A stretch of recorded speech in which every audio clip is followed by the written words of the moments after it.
O presidente Lula formalizou a indicação dos deputados que vão ocupar as vice-lideranças do governo na Câmara. E olha só, entre eles está um ex-aliado de Jair Bolsonaro, o deputado Igor Timo, do Podemos de Minas Gerais. Timo tem fotos com Jair Bolsonaro e diversos ministros do governo passado.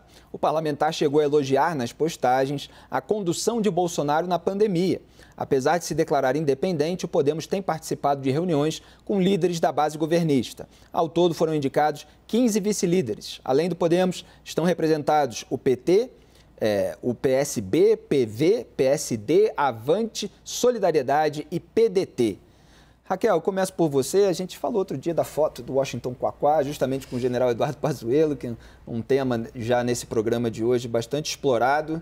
E agora você vê mais episódios de partidos que estão ali orbitando o governo Lula e tem gente alinhada com o Bolsonaro. É natural da política?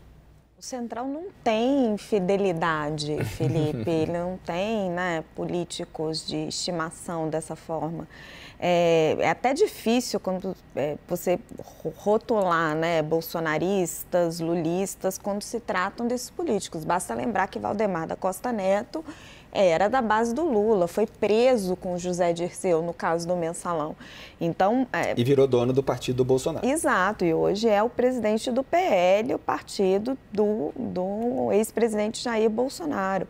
Essa promiscuidade na política brasileira, a palavra é forte, mas é essa mesmo, ela já vem de um longo tempo. E o que a gente está assistindo no governo Lula, e está sendo muito forte isso e vai se aprofundar, é que para aprovar as reformas que o governo considera necessárias para destravar a economia do país, e tem muita coisa meritória, como a reforma tributária, como, por exemplo, a gente precisa ver o desenho, um novo arcabouço fiscal, o governo já está admitindo e está disposto a fazer muitas barganhas. E a gente vai ver essa aproximação cada vez maior com os vários partidos do Centrão e com bolsonaristas que quiserem apoiar e fazer o tomar lá da cá.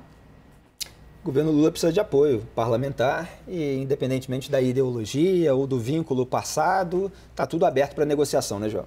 Você vê, né, Felipe, como aquela intransigência que a gente viu nas nomeações para cargos comissionados no Executivo não vale para a relação com parlamentares que possam, inclusive, ter papel aí junto ao governo. E está correto no parlamento, no Congresso, o governo tem que sim sentar e tem que negociar com todo mundo, até com deputados que defenderam, apoiaram o Bolsonaro, até numa nota aí que eu considero que, óbvio que não é ilegal, mas que é eticamente, para mim, mais difícil de aturar, que é o fato da pandemia, né? Para mim, o parlamentar ter elogiado o Bolsonaro especificamente pela forma como ele lidou e reagiu à pandemia, para mim, como cidadão, confesso que, sim, acho muito, muito lamentável. Mas ele está no Congresso, ele é um deputado eleito. Ele representa pessoas nesse país, pessoas que têm uma visão com a qual eu não comungo em nada, mas estão ali e têm o seu direito de estarem representadas. E o governo, sabendo disso, vai negociar e vai sentar, inclusive com esses. E se não fizesse isso, estaria abrindo mão das possibilidades de levar adiante a agenda propositiva e positiva que ele pode fazer. Hélio, o maior exemplo disso é o presidente da Câmara, Arthur Lira, que ficou alinhado ao governo Bolsonaro durante um bom tempo, inclusive na corrida eleitoral, chegou até a vestir a camisa bolsonarista ali num evento no Maracanãzinho, em que a Michelle falou, e logo depois daquilo houve todo um burburinho em torno da Michelle como futura candidata, é isso que a gente tem acompanhado aqui nos últimos dias. Mas o Lula não quis enfrentar o Arthur Lira, tinha aquela lembrança do Eduardo Cunha, receio de alguma retaliação, dada a força que ele inclusive demonstrou na sua reeleição, obtendo 464 votos. Então é a hora do pragmatismo? Pois é, Felipe, enquanto no Executivo, o Lula está com lupa olhando debaixo das mesas, se tem alguém que algum dia tirou uma foto com algum bolsonarista ou fez alguma declaração nesse sentido para expurgar e tirar, mas não só dos cargos comissionados, das autarquias, das agências reguladoras, está indo até para a China para tirar o Marcos Trujillo do Banco dos BRICS para colocar gente dele, né? Agora, no Congresso vem a Realpolitik. E aí está botando para dentro um bolsonarista, né, que deve estar horrorizando os filiados do PT. Né, como é que pode essa coisa de trazer bolsonarista para dentro da base do governo para aprovar a agenda do governo? Então isso é tudo muito curioso, né, mas é a real política como ela é. Um outro ponto, eu acho que é relevante, é aquelas pessoas que votaram, sei lá, no Podemos, no União Brasil, achando que estava fazendo alguma oposição ao PT ou ao Lula, agora estão dentro do barco do governismo dessa aliança no Congresso. A política no Brasil não é fácil não, viu, Felipe? Ministro Cardoso foi deputado federal, filiado ao PT, conhece bem ali o parlamento. É preciso conversar com todo mundo para aprovar os projetos do governo, ministro? Eu acredito que nós temos que saber diferenciar algo que é diferenciar desde o século XVIII, que é a separação de poderes. O poder executivo, ele tem um chefe e hierarquia.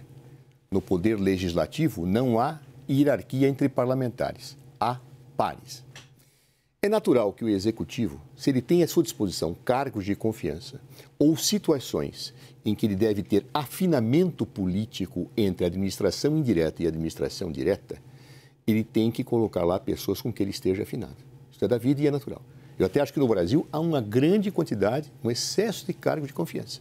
Mas um governo tem que ter a sedimentação hierárquica própria deste poder. Agora, o executivo não tem uma relação hierárquica com o legislativo. Nem os parlamentares têm hierarquia entre si. E para você governar, você tem que ter maioria. Não existe possibilidade de governo em nenhum sistema em que você não tenha maioria parlamentar. No parlamentarismo, quando eu não tenho maioria, o governo cai. No presidencialismo, se eu não tenho a maioria, eu posso ter grandes, muitas, incomensuráveis dificuldades para governar. Então, me parece natural que o governo Lula busque ter a sua maioria.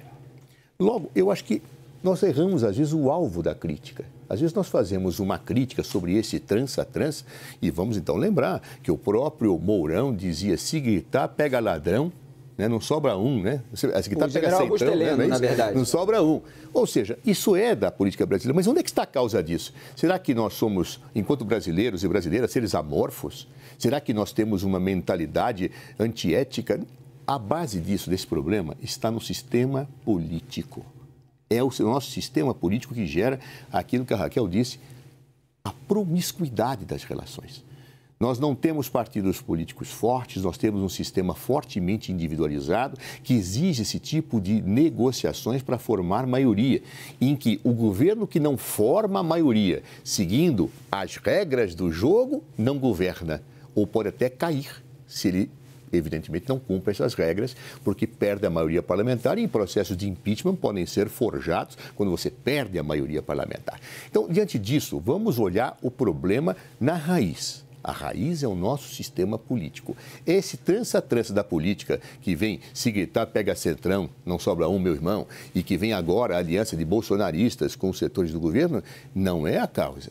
A causa, ela está mais embaixo. E enquanto a sociedade não enfrentar o problema do nosso sistema político anacrônico, gerador de corrupção, equivocado, nós vamos ficar na superfície, chamando políticos de pessoas que efetivamente não têm palavra, quando, no fundo, a dificuldade está no sistema que gera estes políticos que estão eleitos pelo povo e que não brotam em árvores. Devem responder aos seus eleitores. Mas, efetivamente, o problema não está nisso, na conquista da governabilidade por qualquer governo, como acontece em âmbito federal, estadual e municipal. Está no sistema político. Só registrar que o ministro citou de cabeça, não foi o general Hamilton Mourão, que foi vice-presidente de Jair Bolsonaro, foi o general Augusto Heleno, que foi o chefe... É verdade, perdão, errei o nome. Natural. Errei o nome por um lapso. Foi o chefe do Gabinete de Segurança Institucional, ele fez isso num comitê do PS... Perdão, ministro?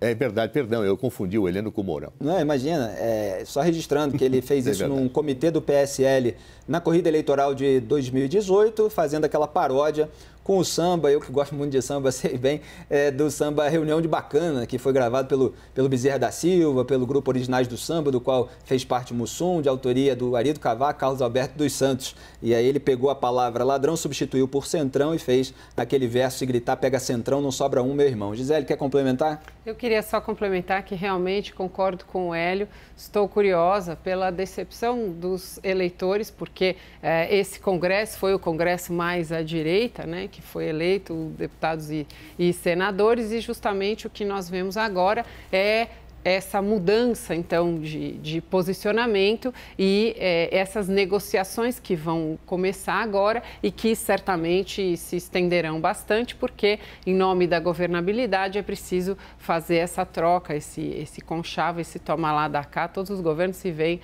reféns dessa situação terrível.